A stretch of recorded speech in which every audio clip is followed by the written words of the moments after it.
Hey guys, welcome to another episode of Next Gen VR. Today I will be comparing the EVGA RTX 3090 for the Win 3 Ultra with the MSI 3090 Gaming X Trio. Now I will be doing benchmarks with different VR games and I will show you guys what the performance difference is, the overclocking potential of the for the Win 3, but also the temperatures, the power draw, all that good stuff. So for the first test, I did plus 100 core clock, plus 100 memory clock for both graphics cards. And this is the highest common denominator for both cards where they're both stable. So this is a good baseline test. And then later I'm testing max overclocking of the for the Win 3 Ultra. So all of this goodness is coming up.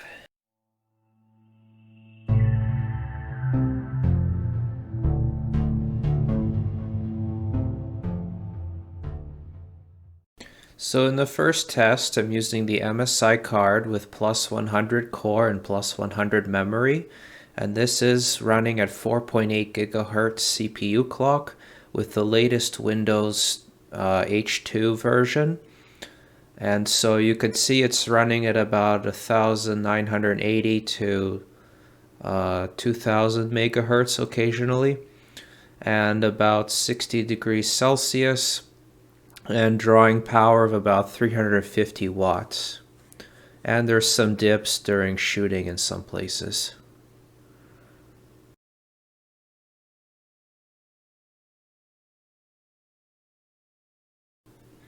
Now for the exact same test on the EVGA card, same core and memory clock, and you can see it achieves about 2000 megahertz to 2025, and it draws 420 or more watts of power on average, so definitely higher watt drawing, and this is what results in almost a 70 degrees Celsius, 10 degrees higher temperature than the Gaming X Trio.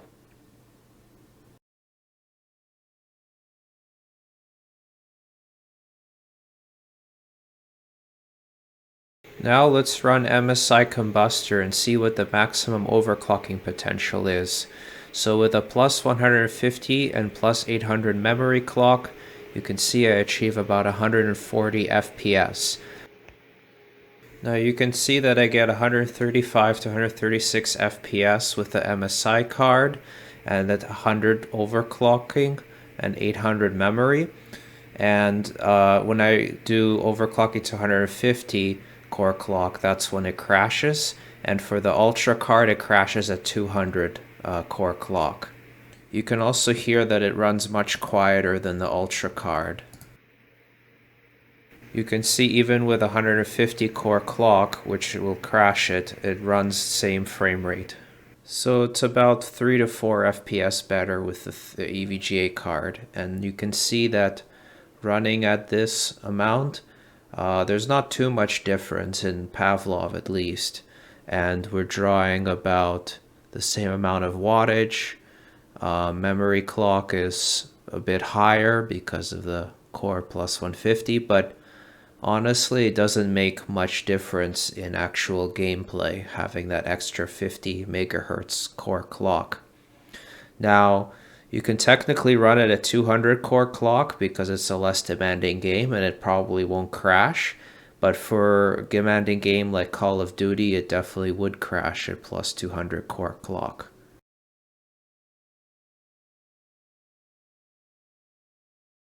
Now I'm going to continue comparing other games. So next up is Walking Dead, anti-aliasing medium, everything else to ultra, with plus 100 core and plus 100 memory, runs smooth at 100%, 2055 megahertz, and about 350 watt power draw. Now I can up the super sampling to 200%, it still runs smooth. I can also do anti-aliasing high and it also still runs smoothly. So this is great news. And then for the EVGA card at plus 150 core and plus 800 memory, you can see it's about 2115 megahertz, stays consistently, and a board power draw of between 380 watts or so on average. And frame rate is quite similar. Last test I'll do is with Asgard's Wrath, and you can see with MSI card, I get about 2040 megahertz. It runs at 75 FPS with some dips, and it draws about 360 watts of power, so not too different.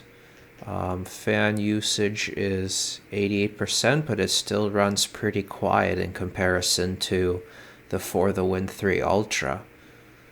And now here's the EVGA result, 2100 megahertz, about 75 FPS, and perhaps less dips than before, and about a 420 watt power draw on average.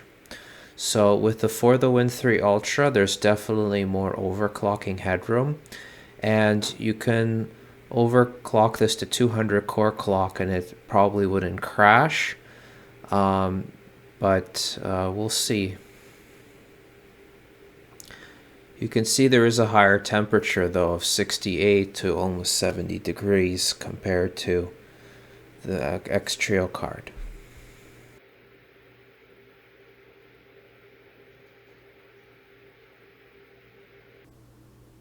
So now a direct side-to-side comparison. You can see that in Pavlov with the EVGA card there's slightly less dips, but really not too much different than the MSI card with the lower overclock.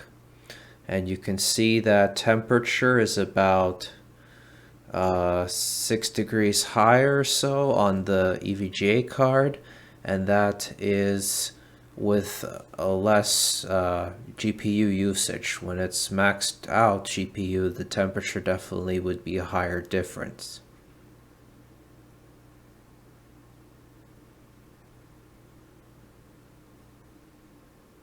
And then in Walking Dead, you see it is pretty similar. Now, the videos aren't 100% synced up, but you can see that there's not really much difference between the two cards.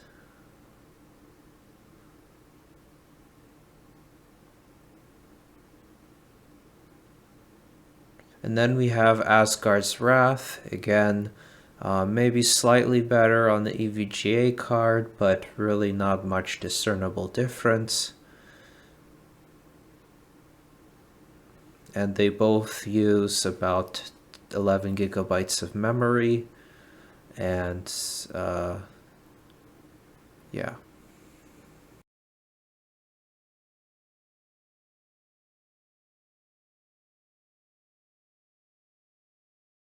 So now I will talk about the conclusions I've made. So as you saw, the 3090 Gaming X Trio and the For the Win 3 Ultra ran almost the same performance, with the For the Win 3 Ultra having 3 to 4 FPS better in MSI Combustor, which probably translates to about 1 or 2 FPS improvement in VR games. Now the For the Win 3 Ultra has a higher overclocking potential, but it runs at a much higher temperature, about 10 degrees hotter, and it also draws a lot more power, 420 to 450 watts, and it's also much noisier. So it depends on what you want. For me personally, I am satisfied with the Gaming X Trio performance, and I like that it's quieter and less hot. So I decided I will be keeping the Gaming X Trio and selling the For the Win 3 Ultra. I also suspect that when you go above 60 degrees, there might be some thermal throttling going on. So even though the For the Win 3 Ultra has higher overclocking headroom, it might still not run necessarily higher frame rates. So you might need a better cooling solution. So thanks for watching, guys, and if you enjoyed my video, don't forget to hit the like button and subscribe if you haven't already. Stay tuned for more games benchmarked, and also I'm looking forward to receiving the HP Reverb G2 this month. So I will be excited to make a review of that soon.